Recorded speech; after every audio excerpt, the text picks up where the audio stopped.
విశ్వక్సేనం దదాతార్క్షం భరద్వాజం కపింజలం వశిష్టాదిమునీన్ వందే పాంచరాత్ర ప్రవర్తకాన్. అస్మద్గురుభ్యో నమః, అస్మత్పరమగురుభ్యో నమః, అస్మత్సర్వగురుభ్యో నమః, అస్మత్పరమేష్టిగురుభ్యో నమః. గురుభ్యశ్చ తద్గురుభ్యశ్చ నమో వాకమదీమహే వృణీమహే చ తత్ర ఆద్యౌ దంపతి జగదాంపతి.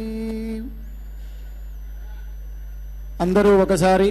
అలమేలుమంగా సమేతుడైనటువంటి వెంకటేశ్వర స్వామి వారికి నమస్కారం చేసుకోండి. అలమేలుమంగ వరద గోవిందా గో. మీ తల్లిదండ్రులకు, గురువులకు, కులదైవానికి, అలమేలుమంగా సమేతుడైనటువంటి స్వామివారికి నమస్కారం చేసుకోండి. ప్రాణాయామ విధానం తెలిసిన వారైతే 2 సార్లు ప్రాణాయామం చేసి సంకల్ప ముద్రలో కూర్చోండి. ప్రాణాయామం తెరించా ప్రాణాయామం బన్నింటి 2 వాడి ప్రాణాయామం బన్ని संकल्प मुद्रले उकारेंगो. आ प्राणायाम विधान जानते हैं तो आ प्राणायाम कर संकल्प मुद्रा में बैठिए. మేము చెప్పేదంట పలకగలిగితే పలకండి, లేదా మమ అనుకోండి. స్వామి అమ్మవార్లను మనస్ఫూర్తిగా ధ్యానిస్తూ మీ యొక్క కోరికలను వినవించుకోండి. శుక్లాంబరధరం విష్ణుం శశివర్ణం చతుర్భుజం ప్రసన్నవదనం ధ్యాయేత్ సర్వవిఘ్నోపశాంతయే. యస్యద్విరదవక్త్రాద్యాః పారిషద్యాపరశ్యతం విఘ్నం నిఘ్నంతి సతతం విశ్వక్సేనం తమాశ్రయే. గోవింద గోవింద గోవింద. అస్య శ్రీ భగవతో మహాపురుషస్య విష్ణోరాజ్ఞయా ప్రవర్తమానస్య అద్య బ్రహ్మణః ద్వితీయపరార్తే శ్రీ శ్వేతవరాహకల్పే వైవస్వతమన్వంతరే అష్టావింశతమే కలియుగే ప్రథమపాదే జంబూద్వీపే భారతవర్షే భరతఖండే శకాబ్దే మేరోర్దక్షిణ దిగ్భాగే కృష్ణాకావేర్యోర్మధ్యదేశే ఆదివరాహ క్షేత్రే సువర్ణముఖరీ ఉత్తర దిగ్భాగే పద్మసరోవరీ తీర్థ సమీపే శుకపురి అగ్రహారే వర్తమానే వ్యావహారికజాంధ్రమాణేన ప్రభవాది షష్ఠిశ్రీ విజయాభ్యుదయ నామ సంవత్సరానామధ్యే మంగళకర విశ్వావసూనామ సంవత్సరే ఉత్తరాయణే వసంత ఋతు చైత్రమాసే కృష్ణపక్షే తిథింయాం సప్తమ్యాం శుభదితౌ వాసరః భానువాసరయుక్తాయాం పూర్వాషాఢా నక్షత్రయుక్తాయాం శ్రీ విష్ణుయోగ శ్రీ విష్ణుకరణ శుభయోగ శుభకరణ ఏవం గుణ విశేషణ విశిష్టాయాం అస్యాం శుభదిథౌ అస్య దేవదేవస్య భగవతో వాసుదేవస్య శ్రియపదే పురుషోత్తమస్య అగణితానేక కళ్యాణ గుణగణైకతానస్య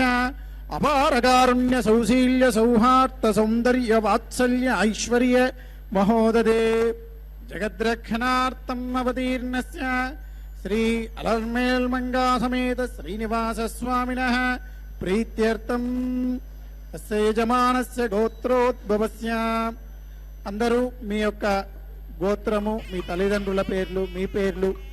భార్యాబిడ్డల పేర్లన్నీ కూడా ఒకసారి స్మరించుకోండి, సంకల్పం చేసుకోండి. எல்லாரும் உங்க பேரு நட்சத்திரம் கோத்திரம் ஆத்துல இருக்கிற பெரியவா பேர் எல்லாமே ஒரு வாடி संकल्पम பண்ணிக்கோங்க. आपका गोत्र नाम स्मरण कीजिए. చెప్పండి. మమ క్షేమ స్థైర్య ధైర్య వీర్య విజయ అభయ ఆయు ఆరోగ్య ఐశ్వర్య అభివృద్ధ్యర్థం ధర్మ అర్థ కామ మోక్ష చతుర్విధ ఫల పురుషార్థ సిద్ధ్యర్థం ధనకనక వస్తువాహన అభివృద్ధ్యర్థం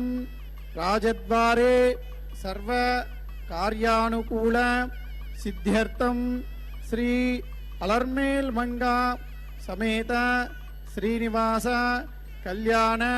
మహోత్సవం అంగ మహోత్సవే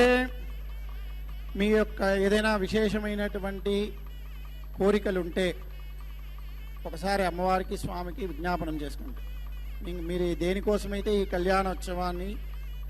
చేయిస్తున్నారో ఆ యొక్క కోరికలను ఒకసారి ముక్కుపడి కానీ విజ్ఞాపనం చేసుకుని ఎదనాల நீங்கள் இந்த கல்யாணோற்சவத்தை பண்றீங்களோ அந்த कोरिके विज्ञापन बनूंगा तैयार जिस कामना के लिए आप ये कल्याणोत्सव कर रही है उस कामना को एक बार विज्ञापन कीजिए. चपंडी ममा ममोभीष्ट फल सिद्ध्यर्थम श्री अलर्मेल मंगा समेत श्रीनिवास कल्याण महोत्सवम आचार्य अनेन सहायेन कारयिष्ये. అందరూ ఒకసారి నమస్కారం చేయండి. స్వామి అమ్మవార్లకు జయలు పలకండి. అలమేలు మంగ వరద గోవింద గో. ఓం శ్రీ వెంకటాద్రి ప్రభువర మహిష్యై నమో నమః. శుభోదయం. శుభాన్ని కలిగించేటువంటి చక్కని శ్రీ విశ్వావసునామ సంవత్సరం, ఉత్తరాయణం, వసంత ఋతువు, చైత్రమాసం, కృష్ణపక్షంలో సప్తమి తిథి పూర్వకంగా సాగుతూ ఉండేటువంటి చక్కని ఆదివారం నాడు అదిగో ప్రభాత వేళ అన్ని విధాలైనటువంటి సేవా విశేషాలను చక్కగా తిరుచుకనూరు మహాసామ్రాజ్ఞిగా సాక్షాత్తు మాతృమూర్తి పద్మావతీదేవి అన్నీ చక్కగా స్వీకరించినటువంటి వారై అదిగో ద్వితీయ యామంలో అద్భుతమైనటువంటి రీతిగా తమ యొక్క నిత్య తిరు కళ్యాణోత్సవ విశేషాన్ని నిర్వహించుకుంటూ ఉండేటువంటి శుభమైనటువంటి క్షణాలు. సాక్షాత్తు దేవదేవుడు, దివ్యస్వరూపుడు, సగుణ సాకార సచ్చిదానందమూర్తిగా అదిగో దర్శనమిస్తున్నటువంటి సప్తగిరి సుందర సార్వభౌముని యొక్క ఆజ్ఞానుసారం పాంచరాత్ర ఆగమ విధాన విశేషాన్ని అనుసరించి చక్కగా అమ్మవారి తిరుకళ్యాణోత్సవ విశేషాన్ని నిర్వహిస్తూ ఉన్నటువంటి వారే ఆచార్యులు అద్భుతమైన రీతితో జయా సూత్రవతి సమేతంగా ఆ స్వామివారి యొక్క దివ్యమైన తిరుకళ్యాణ తిరువారాధనా విశేషాన్ని అదిగో ఆరంభిస్తూ ఉన్నారు. క్షీరాంభోరాశిసారైః క్షీరాంభోరాశిసారైః ప్రభవతి రుచిరైః యత్స్వరూపే ప్రదీపే శేషాన్యేషాం రుజీషాన్యజనిషతః సుధాకల్ప దేవాంగనాద్యాః యస్యాః సింహాసనస్య ప్రవిలసతి సదా తోరణం వైజయంతి సేయం శ్రీ వెంకటాద్రి ప్రభువర మహిషీ భాతు పద్మావతీ శ్రీ. జయ జయ జగదీశ్వర కమలాపతి కరుణారస వరుణాలయ వేలే చరణంబుజ శరణాగత కరుణారస వరుణాలయ మురబాధన కరబోధన సఫలీకృత శరణాగత జనతాగమ వేలే శోభనలిశీలే శుభగుణమాలే సుందర భాలే కుటిల నిరంతర కుంతలమాలే అకుంఠ వైకుంఠ మహావిభూతి నాయకీ అఖిలాండకోటి బ్రహ్మాండ నాయకీ శ్రీ వెంకటనాయకి శ్రీమతి పద్మావతి జయ విజయీ భవా. చాలా గొప్పదైనటువంటి భక్తిభావం చేత మహాత్ములు ఏ దేవదేవి యొక్క దివ్యమైనటువంటి విశేషాలతో చరిత్రతో కూడినటువంటి విషయాలను అద్భుతమైనటువంటి గద్యస్వరూపంగా అమ్మవారికి సమర్పించి అమ్మా పద్మావతి దివ్యమాతృమూర్తి జయహో అంటూ సమస్తమైనటువంటి భక్తకోటిని కూడా చక్కగా అనుగ్రహించడానికై స్వయంగా ఆ భగవానుని యొక్క దివ్య సంకల్పం చేత మంత్రమూర్తిగా ఆవిర్భవించినటువంటి దివ్య మంత్రమయీ సాక్షాత్తు పాలకడలి యొక్క సారమంతా కూడా అద్భుతమైనటువంటి రూపంగా దివ్యస్వరూపంతో మంగళ రూపంగా సమస్త విశ్వాన్ని కూడా వెలిగించేటువంటి ఆ దివ్యమూర్తిగా ఆవిర్భవించినటువంటి దివ్య పద్మావతి మాతృమూర్తి. ఏ దివ్యమైనటువంటి మీ మూర్తి విశేషం సాక్షాత్తు శ్రీ ఆ శ్రీవారి యొక్క అద్భుతమైనటువంటి వక్షస్థలం అనేటువంటి సింహాసనం, దానిని అధిరోహించినటువంటి వారు మీరు. అటువంటి అద్భుతమైన స్వామివారి యొక్క వక్షస్థలం అనేటువంటి సింహాసనానికి కట్టినటువంటి తోరణంలాగా వైజయంతి మీ యొక్క నివాస స్థానానికి ప్రకాశవంతంగా ఉంటూ ఉన్నది. అటువంటి వెంకటాద్రి నాయకుడైనటువంటి స్వామివారి యొక్క పట్టపురాణివైనటువంటి మీకు శుభం జయం అంటూ జయశబ్దపూర్వకంగా జగదీశ్వరుడైనటువంటి ఆ కమలాపతి యొక్క కరుణారస సముద్రానికి చాలా చక్కగా గుర్తుగా మిగిలినటువంటి ఓ లక్ష్మీస్వరూపిణి అమ్మ, మీ యొక్క అద్భుతమైన పాదపద్మ ద్వంద్వ విశేషాన్ని మేము ఆశ్రయించి మా యొక్క సమస్త దుఃఖాలను కూడా దూరం చేసుకునే విధంగా మాకు అవకాశాన్ని కలిగించినారు స్వామివారు. తిరుగులేనటువంటి విధంగా వైకుంఠ మహానగరానికి ఐశ్వర్యాన్ని కలిగించేటువంటి గొప్ప నాయకురాలిగా ప్రకాశిస్తున్న తల్లి, అఖిలాండ కోటి బ్రహ్మాండ నాయకి అని చక్కగా కీర్తించబడుతున్న వెంకట నాయకి అమ్మా శ్రీమతి పద్మావతి, మీకు జయం శుభం జయ విజయీ భవాని జయపూర్వకంగా అమ్మవారికి నమస్సుమాంజలు సమర్పిస్తూ అదిగో చక్కగా దివ్య కళ్యాణ విశేషాన్ని నిర్వహిస్తున్నారు ఆచార్యులు. వారి అనుగ్రహం పొందుదాం, ఆశీస్సులు అందుకుందాం. పద్మావతీ రమణ గోవింద గోవింద. పవిత్రమర్చిషి అగ్నే విదతమంతరా బ్రహ్మదేన పునీమహే భాభ్యాం దేవ సవితః పవిత్రేణ సవేన చ ఇదం బ్రహ్మ పునీమహే వైశ్వదేవీ పునతి దేవ్యాగాత్ యస్యై బహ్వీస్తనువో వీతపృష్ఠాః తయా మదంతస్సధమాద్యేషు వయగ్స్యామపదయోరయీణాం వైశ్వానరో రశ్మిభిర్మా పునాతు పాదప్రాణేనే శిరోమయో భోః యావా పృథివీ పయసా పయోభిః తదా వరీయజ్ఞే మా పునీతాం బృహద్భిः సవితస్త్రిభిः పరిశిష్టైర్దేవమన్మభిः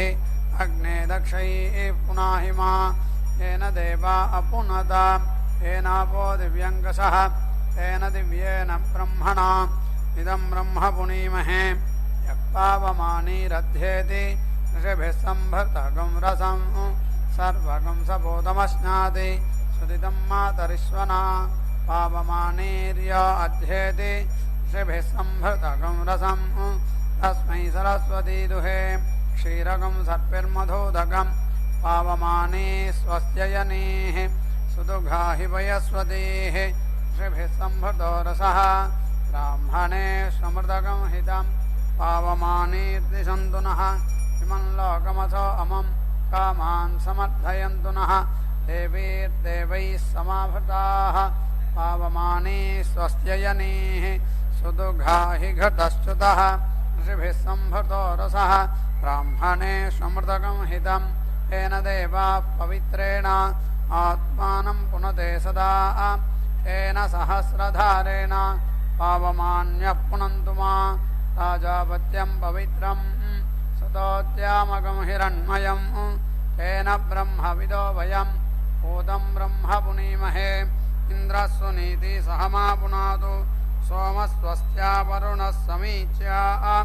यमो राजा प्रमृणाभिः पुनातु मा जातवेदामोर्जयन्त्या पुनातु भूर्भुवस्सुवः तच्छंयोरावृणीमहे गातुं यज्ञाय गातुं यज्ञपतये दैवी स्वस्तिरस्तु नः स्वस्तिर्मानुषेभ्यः ऊर्ध्वं जिगातु भेषजं शन्नो अस्तु द्विपदे सञ्चतुष्पदे ओम शांति शांति शांति।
श्रुतम् आताजोतोजो अभिरक्षादत्वना प्रजापोषपुरुधा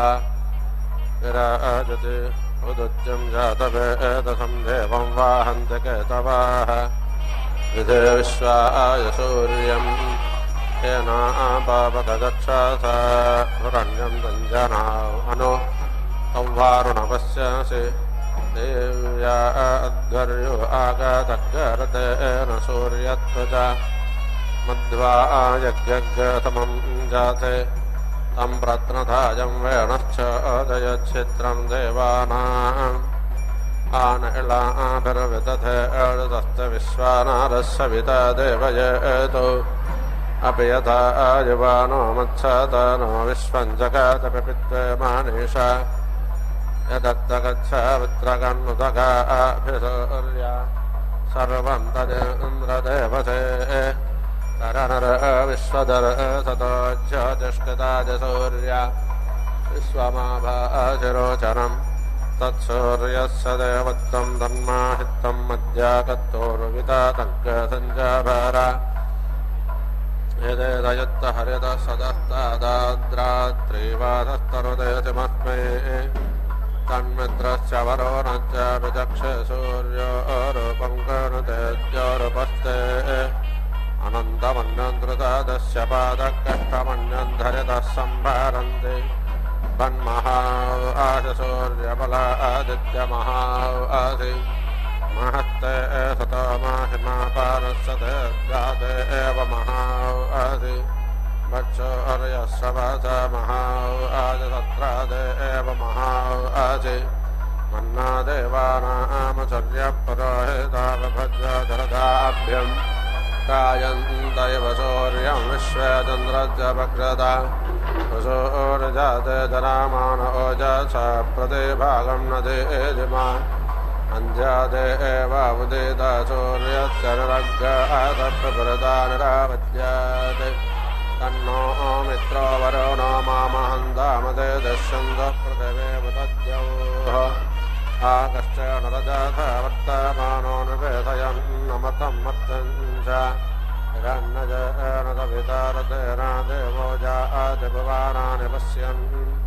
समास्त्वाग्रतवो वर्धयन्तु संवत्सराणि राजोजानि तस्य सन्दिव्येन देदिहरोजनेन विश्वाभायुत्प्रतिशतस्रः सञ्चयद्यस्वाग्ने प्रजाबोधयेन मुच्छादिष्टमहते सौभागाय आचार्यषतपदत्तात् अग्ने ब्रह्माणस्ते सन्तमान्ये कामग्ने वनदे ब्राह्मणाग्ने शिवो अग्ने संवराणे भवानः सपत्नानो अभिमाददेत्तस्वे गजगाहित्यप्रायच्छन् यहैवाग्ने अदेदारजारयं मात्वा निक्रन् पौरवजतो निकारिणाः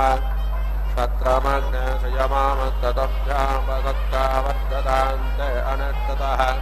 क्षत्रेणाग्ने सायस्सग्गरावश्वमित्रेणाग्ने मित्रदेजयतस्व जातानां मध्यमस्थाय धीराज्ञामग्ने विहव्यो दिदिह अतिनिह अतिश्रद्धो चजत्यमस्करा आदिमग्ने विश्वाह्यग्ने दुरितातकस्वतात्त्वं व्यग्रसगवेरग्रयुन्दाः अनादृश्यो जातवेदा अनिष्टतो विरालग्ने क्षत्रवृद्धिदिह विश्वास प्रमुञ्जन्मानोषेर्भ्यः शिवाभिरद्यपरे पाहिनो मृजे मृगस्पते सवितर्बोधयेनङ्गसग्गदितं चिच्छन्तराङ्गसग्गशेषाधि वर्धयेनं महते सौभागाय विश्वायेन मनोमदन्तु देवाः समुद्रभूया तदयद्यमस्य बृहस्पते अभिदस्ते रमुञ्चः प्रत्योगतामस्विरा मृत्युमस्माद्देवानामग्ने विषजातचेभिः उद्गजं तमातस्परि पश्यन्त उत्तरं देवं देवत्रा सूर्यमगन्मज्योतिरुत्तमं समिद्धो अञ्जन्गतारं मतेनाङ्गतमग्ने मदो मत्पिण्वामानः वाजे वहन् वाजनं जातवेदो देवानां वक्ष्य प्रयमातदस्तम् गिरिजनाञ्जान्तं पतो देवजानान् प्रजानन् वाञ्जप्येतु देवान् अनत्वा सप्ते प्रतिसचन्ताङ्गस्वधामस्तं यजमानाय देहि ईढश्च बन्धश्च वाजन्नादुश्च मेञ्चश्च सप्ते अग्निष्ट्वा देवैर्वशभिश्चोषा अप्रेतं वह्निं वहत जातवेदाः तीर्णम्बरे सुष्ठरे माजशानोरपदप्रधानानं पृथिव्याम् देवेभ्योषास्योनं कृण्वानाशोभितेदादो एतावो वत्सुभगाश्वरो पाविपक्षो विश्वयामाना उजातैः विश्वासते कपटचुम्बामानाद्वारो देवेश्वप्राजना भवन्तो अन्तरामित्रवरोणाचरन्ते मुखं यज्ञानामभिदं विधाने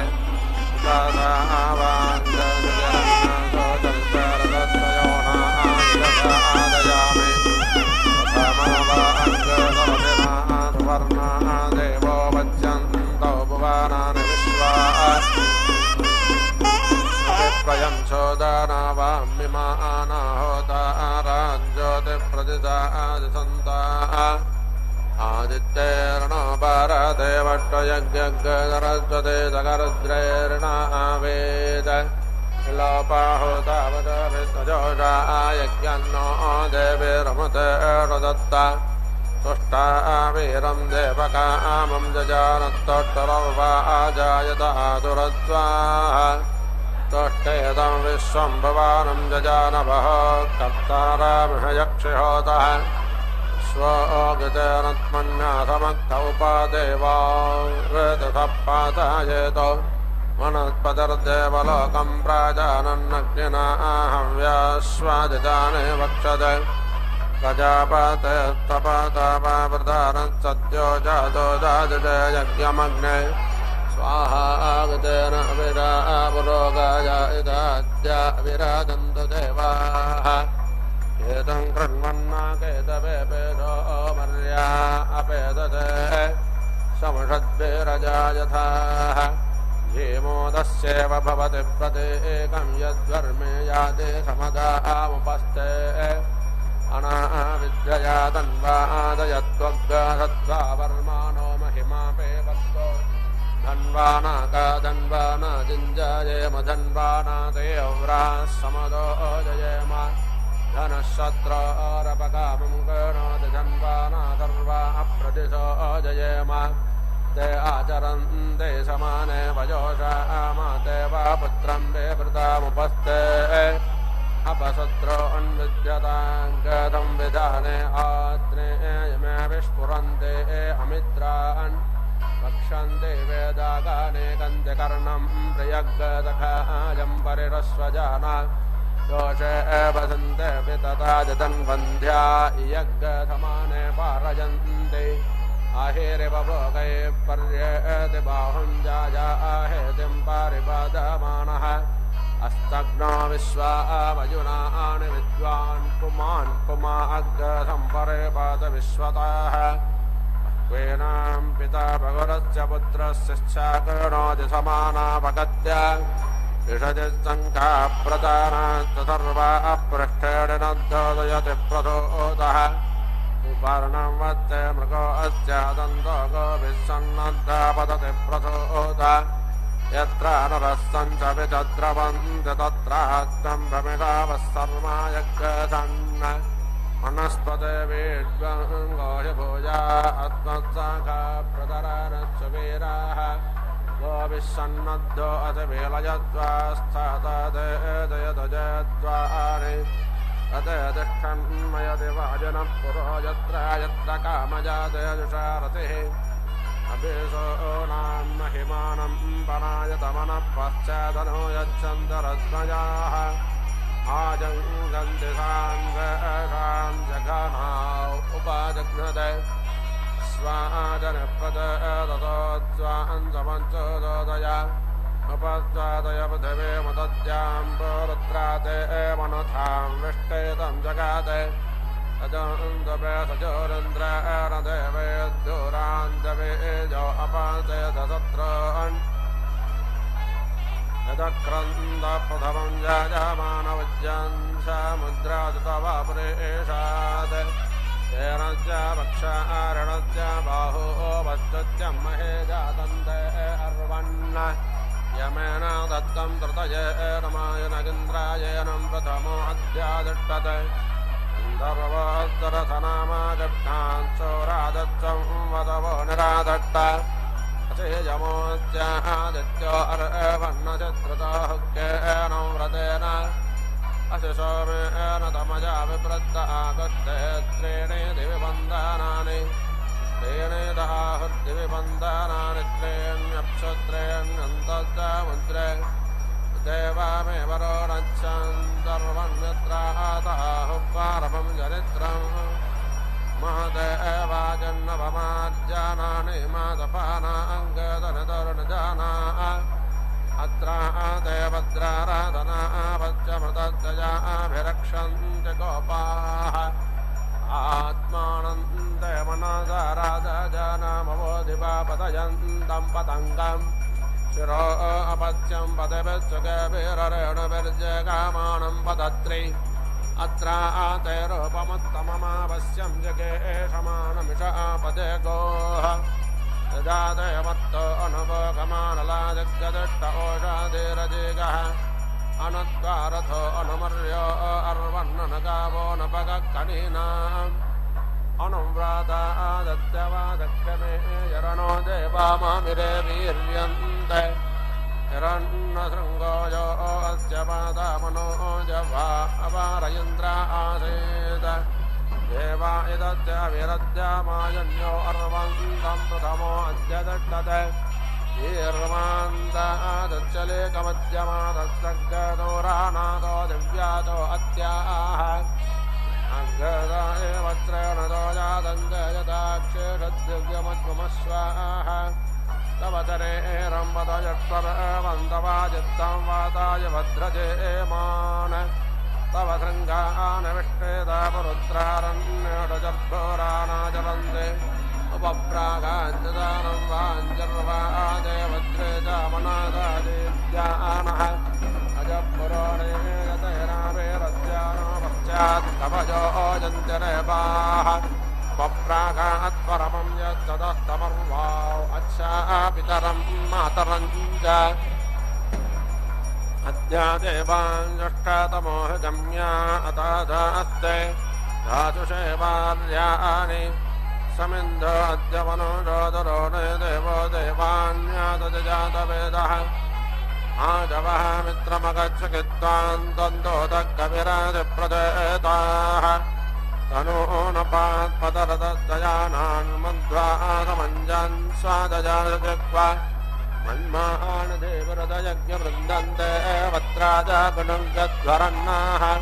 नरातगदश्च महिमानामेडामुपस्तोषाम यजतस्य यज्ञैः ये दुःखदा वस्तुता योजयन्ता स्वदन्तदेवा उभजानि हव्या आयक्वान एभ्यो वन्दश्चायाज्ञग्नेवतोभिः सजोषाः त्वं देवानामजयक्वहोतातयेनायक्षेषितो यजीयान्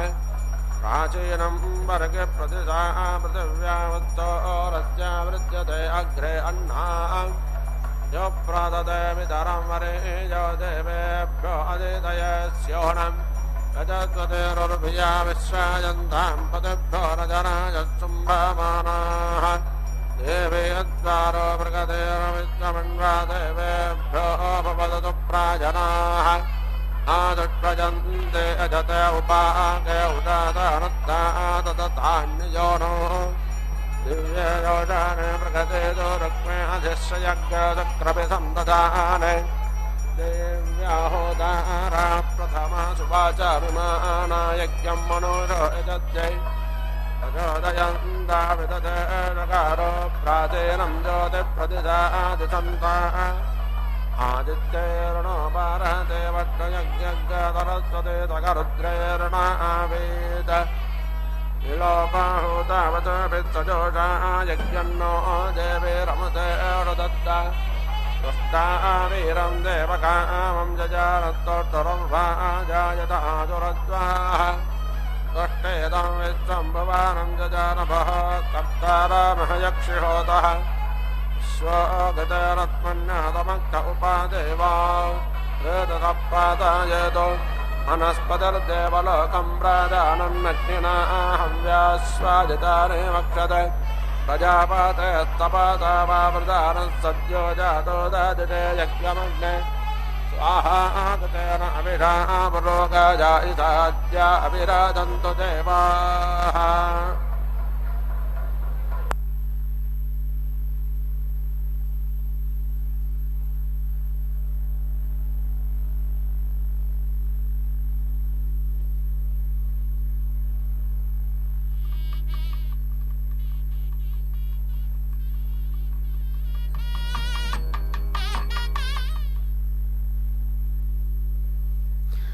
ఓం నమో దివ్యమంత్రమూర్త్యై నమో నమః. క్షమస్వ భగవత్యంబ క్షమాశీలే క్షమస్వ భగవత్యంబ క్షమాశీలే పరాత్పరే శుద్ధసత్వస్వరూపే చ కోపాది పరివర్జితే. దేవతలందరూ కూడా అమ్మవారిని చక్కగా ఆవిర్భవించినటువంటి ఆ దివ్య సమయంలో ప్రార్థిస్తారు. చక్కగా పాంచరాత్ర ఆగమ విధానంలో కళ్యాణోత్సవ విశేషంలో భాగంగా అమ్మవారు అదిగో వరశ్రేష్ఠుడైనటువంటి స్వామివారితో కలిసి వధూవర పూజా విశేషాన్ని అందుకుంటున్న శుభ సమయంలో దేవతలు అమ్మవారిని ప్రార్థిస్తారు కదా. అమ్మా క్షమాశీలే, ఆమె యొక్క శీలం స్వభావం అంటే గుణం యొక్క పరాకాష్ఠ. క్షమ అనేది ఆమె యొక్క పరాకాష్ఠ, అన్ని గుణాల్లోకి గొప్పదంట. క్షమ అంటే ఓర్పుని. ఆమె మాతృమూర్తికి ఉన్నంత ఓర్పు ఇంకెవ్వరికీ కూడా లేదు. అందుకనే అమ్మా పరాత్పరే, అన్ని పరస్వరూపమైనటువంటి పరమాత్మకు కూడా పరంగా ఉంటున్నటువంటి దివ్య రూపం. ఎందుకంటే పరమాత్మ అనేటువంటిది ఆత్మస్వరూపం. రెండు కాంపోనెంట్స్గా చెబుతారు. సద్రూపం అనే ఒకటి, చిద్రూపం అని ఒకటి. చిత్ అంటే జ్ఞానం, సత్ అంటే ఉండడం, ఎగ్జిస్టెన్స్. అవి రెండూ కలిసి ఉంటేనే దేనికైనా కూడా వీలవుతుంది. ప్రపంచ సృష్టి ఏర్పడడానికి కూడా కారణం ఇవి రెండే. సత్శక్తి, చిత్శక్తి అంటారు. చిత్ అంటే జ్ఞానం, సత్ అంటే దాని ఉనికి, ఎగ్జిస్టెన్స్ అని అంటాం. అటువంటి ఎగ్జిస్టెన్స్ అనేటువంటిది ఏదైతే ఉందో అది అమ్మవారి యొక్క రూపం. ఆ అమ్మవారి యొక్క రూపం పరమాత్మలో భాగమే. పరమాత్మ అంటేనే ఇవి రెండూ కలిసి, కానీ రెండూ ఒకటే. కారణం ఏమిటంటే రెండూ నిరాకారం. నిరాకారమైనటువంటి వాటికి సంఖ్యాబలం అనేటువంటిది, సంఖ్యలు సూచించలేం. ఆకాశం 1, 2, 3, 4, 5, 6 అర్థం లేదా మాట. రెండు ఆకాశాలని ఎవరో అనరు. ఆకాశం అంతా ఒకటే. మరి ఒకే ఆకాశంలో మనము ఊహించనన్ని సృష్టి విశేషాలు కనపడాలి. అట్లాగే పరమాత్మ యొక్క సద్రూపమైన శక్తి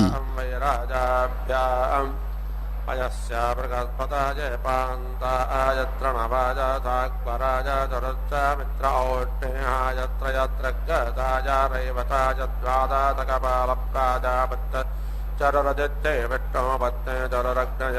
వైశ్వానరాజద్వాదశకపాలో నో మధ్యా అష్టాకపాలః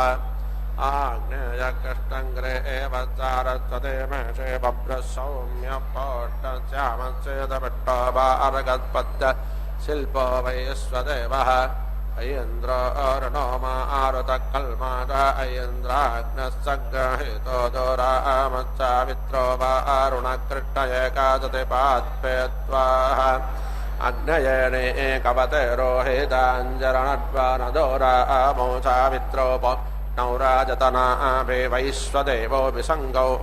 పరౌ మారుతః కల్మాద ఆగ్నేయ కృష్ణో చరస్వతే మే దేవా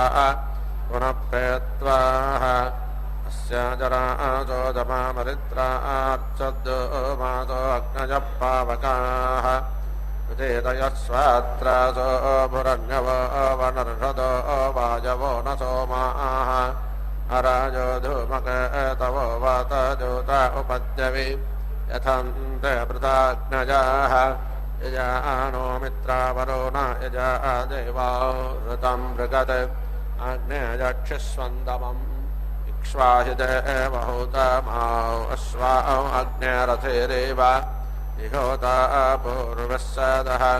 द्वे विरूपेतरतस्वर्ते अन्यान्याः वत्समुपदापयते अरेरन्यस्यां भवति स्वधावान् शुक्रो अन्यस्यां ददृशे सुवत्साः अजमिह प्रातमोदायदा त्रिपुरोहोता यजट्टो अध्वरेष्वेड्याः यमप्रावानो मृगावो विररचर्वणे आडचित्रं विभ्वं विषयवेशे त्रीणि सतात्रे सहस्रा अन्यग्निं द्रग्गादच्छा देवानवाचा च पर्यन्न औक्षन् हृदयरत्रेणन्भर्गरस्मादिद्योतारण्यादादयन्त मूर्ध्यानं दिवो आरथिं पृथिव्यावयश्वानरमृत आजातमग्निं कविङ्गसम्राजमतेतिं जनानामासन्नापात्रं जनयन्त देवाः अग्निर्वृत्राणि जङ्घनद्रविणः सर्वे पन्यया समिन्दः शुक्र आगूतः विश्वेभिः मध्वग्न इन्द्रेण वायुना पिबामित्रस्य दामाभिः आयदशे नृपतिं तेज आनस्य चिरेतो निषिक्तं जौरभिगे अग्निः सर्दामनवद्यं युवानङ्गस्वाद्यं जनयः सूदयच्छ अग्ने सर्दामहते सौभागाय तवद्युम्नान्युत्तमानि सन्तो सञ्जास्पत्यग्गोषजममाकर्णट्वसत्रो यतां व्यतिष्ठामः अग्गसि त्वाग्गहि मन्त्रतामर्कशोकैर्वा ब्रह्महे महेन श्रोष्यग्ने इन्द्रन्नत्वा सपात देवता वायुं प्रणन्ति राता नृतामाः त्वे अग्ने स्वाहुतप्रियातः सन्ततोरजाः यन्तारो ये भगवानो जनानामूर्वान्तयन्तकोणान् सृजुःसुत्कर्णवन्ने विद्ये वैरग्ने सयावाभिः आसेदन्तवर्गशे मित्रो अर्यमा प्रातर्यावानो अध्वरम् विश्वेषामते दर्यज्ञयानां विश्वेषामते धर्मानुषाणाम् अग्निर्देवानामवावृणानः सोमृळेको भावत जातवेदाः महो अग्नेस्तामिदानन्तधर्मण्यनागामित्रे वरुणे स्वत्तये श्रेष्ठे अस्यामसवितुस्सवे मणितद्देवानामवो अद्यावृणीमहे आपच्यत्प्यस्तर्यो न गावो नक्षन् पतञ्जारितारस्त इन्द्र याहि वायन्नयितो नो अच्छात्वग्ग इति विर्दयासे विभाजान् ऋचं वाचं प्रपद्ये मनो यजो प्रपद्ये सामप्राणं प्रपद्ये चक्षुश्रोत्रं प्रपद्ये वागोजस्सगोजो मयि प्राणापानौ अन्माच्छिद्रं चक्षुषो गदायच्च मनासो वाते तृण्णं प्रकल्पतर्मे तद्ददतु तन्नो भवत भुवानत्रयत्पतेः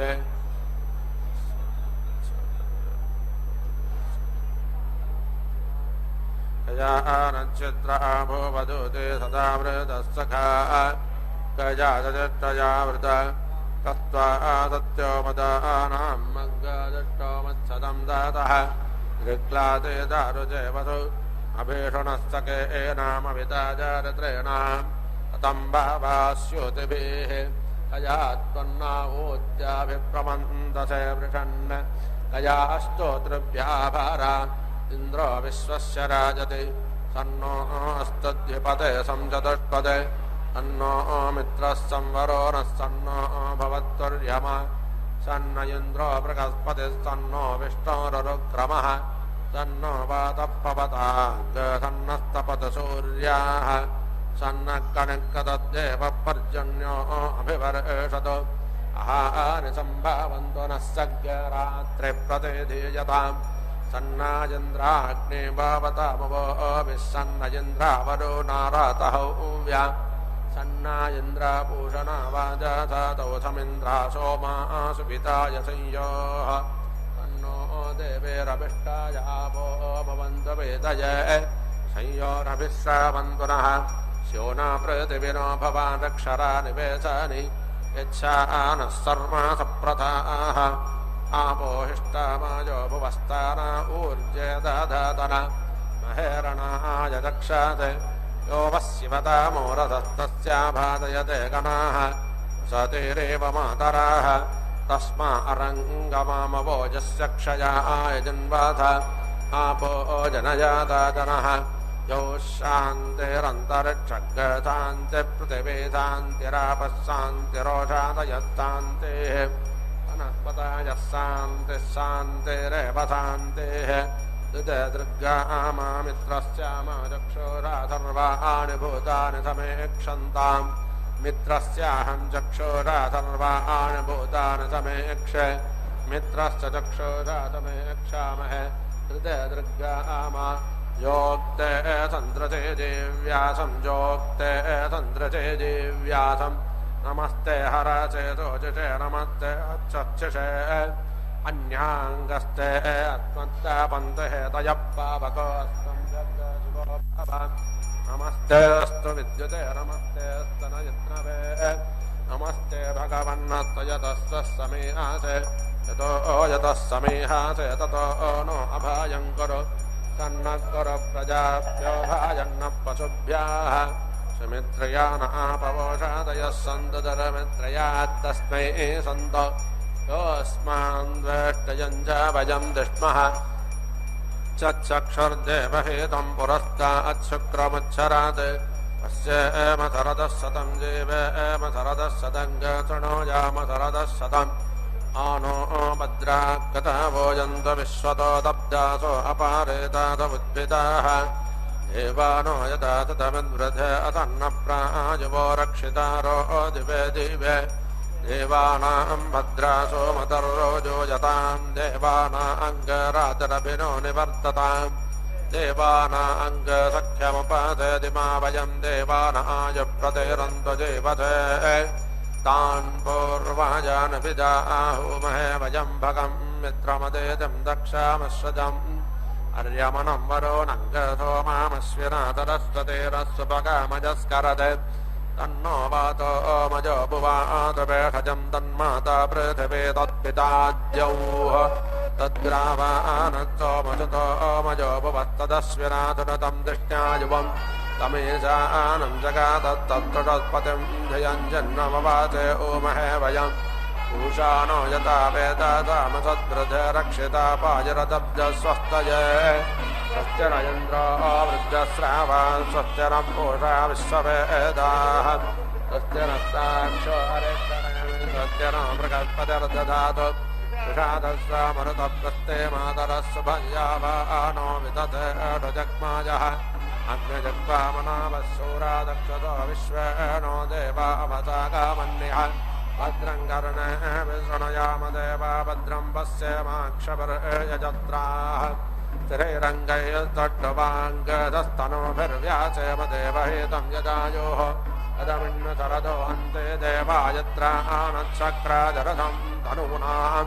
पुत्रासो यत्रा पितरो भवन्ति मानो मद्यारेर्षतायुर्गन्तोः अदेतिद्यौरदेतिरन्तरिक्षमदेतिर्मातातपितातपुत्रः विश्वे देवा अदेति पञ्चजना अदेतिर्जातमदेतिर्जनित्वाम् त्वामूर्जे त्वामायवः सा उपायवैश्वायवः सा देवः वः सविता प्रेति अर्पयो श्रेष्ठरमायेति श्रेष्ठा तपाया कर्मणे ये देव्याय ब्रह्म अग्नियाः देवभागमिदेवाभागम् ओर्जस्वतीः वयस्वतीः प्रजापतिरिति प्रजापतिः अनमीवाः अयक्ष्माः अघसकं सहित्यघासकं सहारुद्रस्य हेतिः परीति वहावृणक्रोध्रुवाः अस्मिन् गोपदामिति गोपदो शातावक्मीः यजमानस्य पशून् यज्ञस्य घोषते असि प्रत्युष्टमिति प्रतिवृष्टम् रक्षः प्रत्युष्टा इति प्रतिष्ठाः अराधयः प्रेति ह्यम् अग्राधिषणा परिः अच्छामनुना कृता सुदयेति स्वाधया विदक्तेति विदक्ताः ते येति वहन्ति कवयः प्रस्ताते देवेभ्यः युष्णं इह परिः आसद इत्या आसदे देवानां परिशोधमिति परिशोधम् असि वर्षवर्धमिति वर्षावृद्धम् असि देव परिहृति देव अन्वगमातिर्यग पर्वतेराध्यासम् आच्छेत्तेत्याच्छेत्तातेनादिकम् देव परिहृति देव परिहि सदवलसमिति सदारितम् प्रीतिरोहा सहस्रवलसा इति सहस्रावलसामिति वयम् गृहे मां पृथिव्याः संवृतैति संवृतः बाहि सुसंवृतेति सुसंवृतात्वासमिति भरामि अदित्यैरास्यान्द्राण्यै सदनः नमिति सन्नः कोशाते ग्रन्थेन्द्रसादुसाते मायेति साधे इन्द्रस्य बाहुभ्यामिति बाहुभ्यामिति बृहस्पते मोर्नारामि पुरो अन्तरिक्षम् अन्विति देवं सममिति देवं समम् असि रोचनो रोचमानः शोभनः शोभमानः कल्याणः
బాలసతి బోనమారగించు మటంచు బడి బడిని కడు విన్నపము సేయగా ఆడబాలసతి బోనమారగించు మటంచు బడి బడిని కడు విన్నపము సేయగా ఉడుగని పరాకుతో నుండి నెచ్చలి మీద ఉడుగని పరాకుతో నుండి నెచ్చలి మీద వడలి పొరగినది నీ పాదంబులానా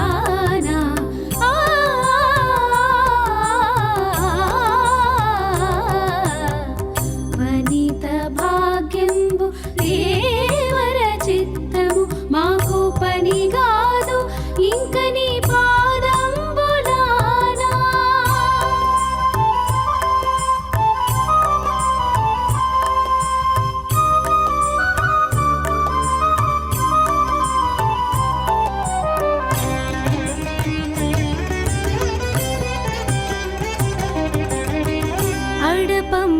సతి వీడేమవతరింపుమటంచు అడరి కప్పురపు పలుకందియగా అడపంబు సతి వీడేమవతరింపుమటంచు అడరి కప్పురపు పలుకందియగా కడకంట చూడదిదే కాతాళము మరపో కడకంట చూడదిదే కాతాళము మరపో పడతి ఎప్పుడు నీ పాదంబులానా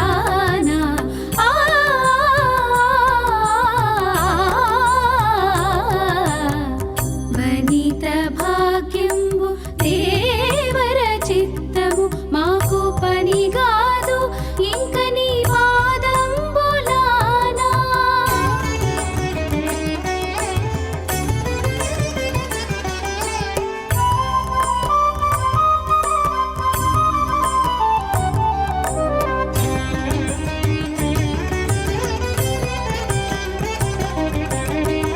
ఆలవట్టము విసరు అతివలను వలదనదు పాలిండ్లపై కొంగు పచరించదు ఆలవట్టము విసరు అతివలను వలదనదు పాలిండ్లపై కొంగు పచరించదు ఏలాగవును వెంకటేశ నీవి పొడితే ఏలాగవును వెంకటేశ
षड्भं दैव्याय कर्मणे देवयज्ञायादिति देवायज्ञायै मातरिश्वनः घर्मः असीद्यौः असि पृथिवी असि विश्वधायादिति विश्वाधायाः असि परमेण धाम्ना दृगमहस्वामाक्वाः वसूनां पवित्रम् असि सतधारमिति सदाधारम् वसूनां पवित्रम् असि सहस्रधारमिति सहस्राधारम् हुतः स्तोकः हुतः द्रप्सः अग्नये बृहते नागाय स्वाहा द्यावा पृथिवीभ्यामिति द्यावा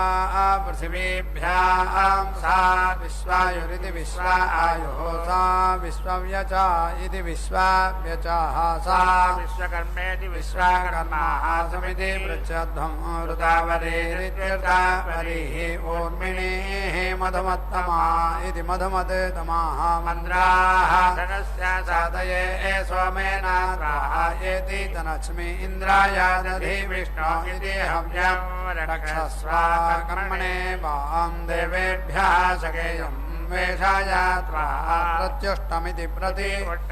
रक्षः प्रत्युष्टा इति प्रति उष्टाः अराधयः धूर्वधूर्वन्तं धूर्वतं यः अस्मान् धूर्वतीतं धूर्वायं वयं धूर्वमहात्वं देवानाम् असि सस्नितममिति सस्नितमम् पप्रीतममिति पप्रीतमं जुष्टतममिति जुष्टतमं वह्नितममिति वह्नितमं देवहूतममिति देवाहूतमम् अकृतम् असि हविर्धानमिति हविर्धानं द्रगमहस्वामा क्वाः मित्रस्य त्वाः चक्षुषा प्रेतीक्षेमाभेमा समिति विक्थाः मा त्वाः हि कंसिषम् उरोवाताय देवस्य सुविदो प्रसवयति प्रसवे अश्विनाः बाहुभ्यामिति बाहुभ्याम् ओष्णः हस्ताभ्याम् अग्नये दुष्टं निरदेववामे अग्निशोमाभ्यामित्यग्निशोमाभ्याम् इदं देवानाम् इदम् ओष्णः सह स्वात्यै त्वान अरात्यै स्वाहा अभिवीति एषम् वैश्वानरं ज्योतिः दृगमहन्तां सूर्याः द्यावा पृथिव्योरिति द्यावा पृथिव्योः पुरो अन्तरिक्षम् अन्वितिः अदित्याः त्वाः उपस्थ इत्युपस्थे साधयामि अग्ने हव्यम् रक्षस्वा देवः वः सविता उदिति पुनः अच्छिद्रेण पवित्रेण वसोः सूर्यस्य